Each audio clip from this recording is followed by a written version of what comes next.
TC perdana Timnas Indonesia di Bali dipimpin langsung Patrick Kluivert. Semua pemain abroad sudah bergabung. Malaysia makin iri.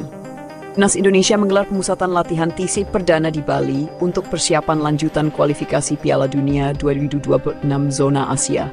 TC ini menjadi perhatian luas publik, lagi bukan hanya karena dipimpin langsung oleh pelatih kepala Patrick Kluivert bersama asistennya Alex Pastor dan Denny Lanzaat, tetapi juga karena seluruh pemain abroad dan lokal sudah berkumpul. Suasana penuh semangat dan profesionalisme terpancar sejak hari pertama. Yang lebih mengejutkan, para pemain abroad yang selama ini berlaga di kompetisi top Eropa seperti Mies Hilgers, Jay Itzes, Venezia FC, Calvin Verdonk, Emil Audero Mulyadi, Justin Hubner, Cerezo Osaka, Sandy Walsh, KV Mechelen, Shane Patinama, Viking FK, Kevin Dix FC Copenhagen, Eliano Reinders, hingga Nathan Joon City tampak takjub dengan fasilitas latihan di Bali. Ini luar biasa. Saya baru pertama kali merasakan pemusatan latihan sekelas Eropa di Asia Tenggara dan Bali jadi tempat ideal. Lapangannya luar biasa, suasananya mendukung, dan semua pemain terlihat lapar akan kemenangan, ujar Justin Hubner kepada T4News.com.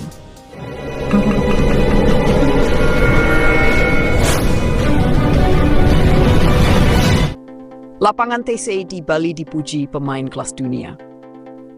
Fasilitas latihan yang digunakan Timnas Indonesia di Bali disebut-sebut menyamai level klub-klub Eropa.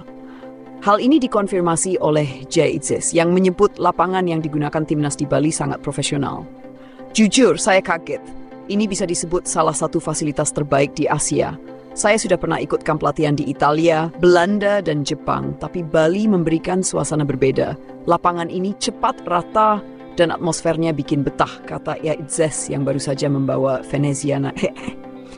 Patrick Kluivert sendiri memilih Bali sebagai lokasi TC karena mempertimbangkan cuaca, intensitas latihan, dan kesiapan mental pemain. Kami tidak hanya fokus pada taktik, tapi juga suasana hati pemain. Di Bali, pemain merasa seperti di rumah.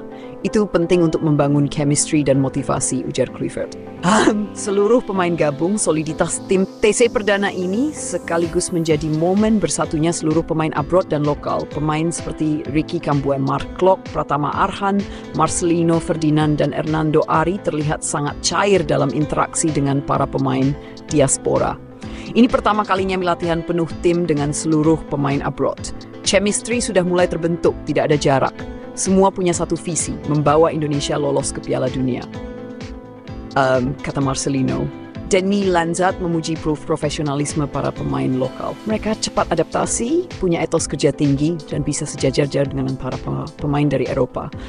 Ini kemajuan besar buat sepak bola Indonesia, China, dan Jepang.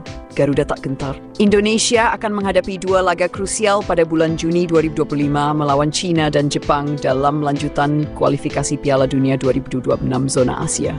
Kedua laga ini akan sangat menentukan nasib skuad Garuda di grup C. Calvin Verdonk yang tampil reguler di Eredivisie menyatakan bahwa mereka datang bukan untuk liburan, tetapi untuk berjuang demi sejarah. China dan Jepang adalah kekuatan besar, tapi kami tidak takut. Kami akan main dengan hati dan strategi. Saya percaya dengan pelatih kami dan rekan-rekan tim, tegas Verdonk. Sementara Emil Audero menambahkan, saya sudah banyak main di Serie A, tapi bela negara itu beda. Ini tentang harga diri. Saya siap mati-matian di bawah mistar demi Indonesia. Malaysia makin iri, tak terima Indonesia disorot dunia. Kesolidan kemajuan Timnas Indonesia yang dipimpin Kluivert rupanya bikin panas tetangga sebelah. Media Malaysia seperti harimaumalaya.my dan stadium.my secara terang-terangan menyebut Indonesia lucu karena dianggap terlalu banyak bergantung pada pemain naturalisasi. Namun, reaksi dari fans Indonesia justru sebaliknya. Mereka menganggap komentar Malaysia sebagai bentuk kecemburuan karena skuad Harimau Malaya belum mampu melangkah sejauh Garuda di level Asia. Saya kira ini reaksi wajar dari tim yang sedang stagnan. Mereka tak bisa pungkiri bahwa Indonesia kini dilirik dunia. Bahkan negara sekelas Uruguay dan Belanda ingin uji coba lawan kami, kata seorang pengamat sepak bola ASEAN. Bahkan mantan bintang Malaysia, Safi Salih, kembali angkat bicara. Ia menyindir Federasi Sepak Bola Malaysia yang terlalu malas belajar dari Indonesia. Kenapa kita selalu pandang dah Indonesia? Mereka kerja keras, datangkan pelatih kelas dunia, dan hasilnya terlihat. Kalau terus sombong, Malaysia akan ketinggalan jauh, ujarnya dalam program TV khusus di Astro Arena. Kluivert tegaskan target lolos Piala Dunia. Dalam konferensi pers di Bali, Patrick Kluivert kembali menegaskan target utama timnas Indonesia. Kami ingin lolos ke Piala Dunia, itu bukan mimpi. Dengan pemain seperti Emil Verdong, Hilgers, dan lainnya, ditambah kekuatan lokal seperti Marcelino dan Arhan, kami bisa capai itu. Tapi kami butuh dukungan penuh dari masyarakat Indonesia, tegasnya. Alex Pastor menambahkan bahwa sistem permainan yang sedang dikembangkan timnas Indonesia adalah kombinasi pressing cepat ala Spanyol dan pragmatisme ala Belanda. Kami ingin timnas ini bukan hanya kuat, tapi juga menyenangkan untuk ditonton. Filosofi permainan penting dan kami sudah lihat progres luar biasa dalam sesi latihan perdana ini, ujarnya. Jelang laga kontra China dan Jepang, atmosfer skuad Garuda dipenuhi rasa percaya diri. Para pemain abrot tampak tak sabar untuk mengenakan jersey merah putih di laga kompetitif. Ini bukan soal saya, ini soal Indonesia. Kami di sini bukan hanya bawa nama belakang kami dari Eropa, tapi bawa semangat 270 juta rakyat, ucap Sandy Walsh penuh emosi. Shane Petinama menyimpulkan semuanya dengan satu kalimat, kami tak datang untuk jadi penonton, kami datang untuk jadi pemenang. Penutup, Garuda terbang tinggi, Asia mulai gemetar. Dengan kekuatan penuh, fasilitas kelas dunia di Bali, pelatih top seperti Patrick Kluivert, dan atmosfer skuad yang solid, timnas Indonesia tampak siap menantang dominasi Asia. Kualifikasi Piala Dunia 2026 bukan lagi angan-angan kosong. Garuda telah menemukan sayapnya dan dunia mulai melirik Indonesia sebagai kekuatan baru Asia. Malaysia boleh saja terus nyinyir, tapi fakta tak bisa dibantah. Indonesia kini berada di jalur yang benar menuju panggung dunia. Legenda Malaysia Safi Salih sebut timnas Indonesia akan lolos ke Piala Dunia 2026, soroti insting gol oleh Romani dan ajak negeri jiran belajar dari Garuda. Legenda sepak bola Malaysia, Safi Salih, kembali mencuri perhatian publik Asia Tenggara lewat pernyataannya yang mengejutkan. Kali ini, mantan penyerang Harimau Malaya itu secara terbuka memuji perkembangan pesat timnas Indonesia di bawah asuhan Patrick Kluivert. Tak tanggung-tanggung, Safi bahkan menyebut skuad Garuda sangat layak dan berpeluang besar untuk lolos ke Piala Dunia 2026. Pujian tersebut ia sampaikan dalam program sepak bola di Astro Arena yang kemudian viral di berbagai media sosial. Timnas Indonesia sekarang adalah paket lengkap. Mereka punya pelatih kelas dunia, pemain diaspora yang sedang berada di level tertinggi, dan mentalitas yang benar-benar berubah. Kalau saya jujur, saya yakin mereka bisa lolos ke Piala Dunia 2026, ujar Safi. Pernyataan Safi menjadi kontras dengan banyak komentar sinis yang selama ini datang dari sebagian fans dan media Malaysia yang kerap menyindir penggunaan pemain naturalisasi oleh Indonesia. Namun Safi tak ingin larut dalam sentimen negatif.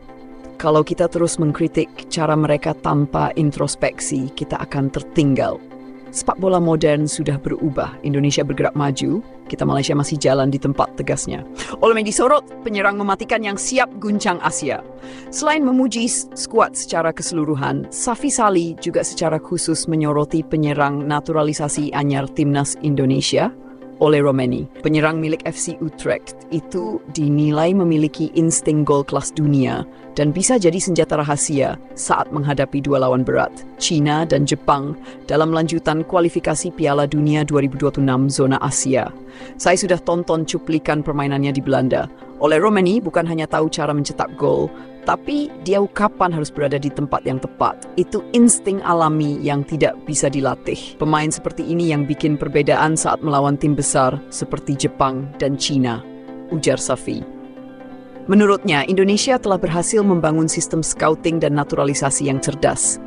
Mereka tak asal memilih pemain, tapi mencari yang betul-betul bisa meningkatkan level permainan. Romani ini contoh tepat. Dia bukan hanya keturunan Indonesia, tapi juga punya kualitas Eropa. Kalau dia fit dan dimainkan lawan Jepang dan China, saya rasa dia akan mencetak gol penting. Tambah Safi. Malaysia harus belajar dari Indonesia. Kritik tajam Safi ke FAM. Di balik pujian untuk Indonesia, Safi juga melontarkan kritik tajam untuk Federasi Sepak Bola Malaysia. Ia menilai FAM terlalu lamban beradaptasi dengan perkembangan sepak bola modern dan terlalu nyaman dengan pencapaian masa lalu. Kita terlalu sering bangga dengan sejarah AFF 2010. Tapi lihat Indonesia sekarang, mereka tak bicara sejarah, mereka bicara masa depan. Itu yang harus kita tiru, katanya. Safi bahkan menyebut Malaysia harus merendah dan belajar dari Indonesia, termasuk dari keputusan berani mereka menunjuk pelatih sekelas Patrick Kluivert dan membangun tim dengan kombinasi diaspora dan pemain lokal yang mumpuni. Kita harus akui kita tertinggal dari Indonesia sekarang. Mereka sudah dilirik oleh tim-tim dunia, sudah uji coba lawan Uruguay, dan bahkan jadi lawan incaran negara-negara kuat. Sementara kita masih ribut soal siapa pemain lokal terbaik di liga sendiri, sindirnya. Kombinasi Eropa dan Nusantara, Indonesia jadi kekuatan baru Asia. Kehadiran nama-nama seperti Emil Audero, Jay Itzes, Justin Hubner, Calvin Verdong, hingga Ole Romeni memang membuat timnas Indonesia semakin disegani di Asia. Tidak hanya dari sisi kualitas individu, tapi juga struktur tim yang terlihat lebih solid. Patrick Kluivert pun terus mengembangkan pola permainan agresif dan taktis mirip dengan gaya total football Belanda. Hal ini menurut Safi adalah bukti bahwa Indonesia kini tidak hanya bermain dengan semangat, tapi juga dengan otak dan strategi. Mereka sekarang punya identitas. Itu penting dalam sepak bola modern. Pemain seperti Romeni, Verdong, dan Itzes itu sudah terlatih bermain di sistem. Tinggal bagaimana menggabungkannya dengan kekuatan lokal seperti Marcelino dan Arhan. Dan sejauh ini, Kluivert berhasil, kata Safi. Pernyataan Safi Sali seolah menjadi tamparan untuk sepak bola Malaysia dan menjadi pengakuan penting dari sosok yang selama ini dikenal sebagai ikon Harimau Malaya. Ia mengajak Malaysia untuk berhenti menjelekkan Indonesia dan belajar dari kesuksesan mereka. Kalau Indonesia lolos ke Piala Dunia 2026, itu bukan karena keberuntungan. Itu karena kerja keras, visi yang jelas, dan keberanian mengambil keputusan sulit. Dan Kit Malaysia harus belajar dari itu, tutupnya.